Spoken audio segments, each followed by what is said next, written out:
Like so many people who are drawn to coaching, I'm really passionate about seeing people live into their purpose and achieve their goals. Supporting people in this way has always been the most motivating part of being a leader for me, and I've held leadership roles in different organisations now for about 10 years. So a few years ago, I began thinking more about what I love most about my different jobs and how I could bring more of what I love into my everyday work. And this led me to look at coaching more specifically, and I haven't looked back from that. The role I have now involves coaching leaders, which is a particular interest of mine, and leading a national team of sales and service coaches who support around 300 people across our organisation to be their best.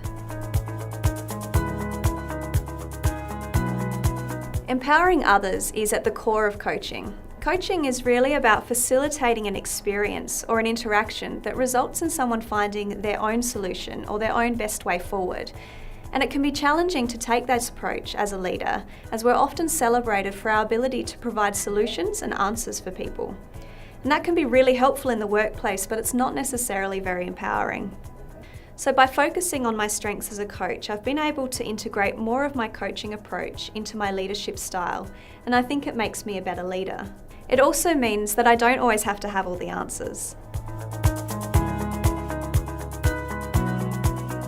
Coaching leaders, especially those who are new to leadership, is a real passion of mine.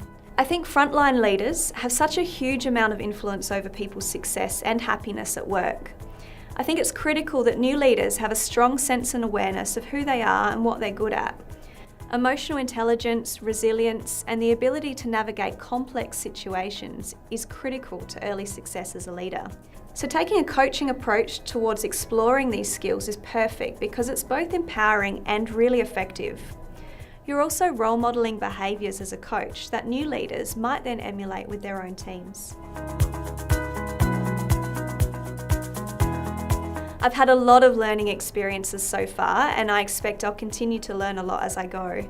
I think one of my biggest learnings has been to develop a sense of confidence in my ability to coach to a wide and diverse group of leaders.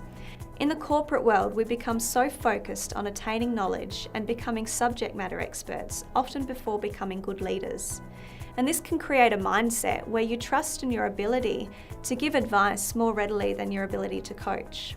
But the beautiful thing about coaching, though, is that you can support and help others without needing to know the technical details of their world. It's empowering, but it also takes some self-confidence each time I coach a leader from a really different background or industry.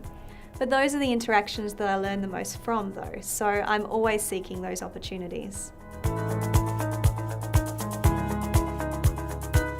My top 3 points of advice would be, firstly, have a good think about your own passions and motivations and ensure that there is alignment between them and a coaching pathway. Secondly, understand some of the basic differences between coaching and many of the other leadership skills that you might like to develop. And this way you'll know that coaching is where you'd really like to focus. And lastly, expect the training to be intensive, but also a lot of fun if you're willing to be open-minded. You'll learn as much about yourself through the process as you will about the skill of coaching others. I expect that I'll continue to be inspired by the work of other amazing coaches I know, but also by the growth, success and happiness of my coach counterparts and clients.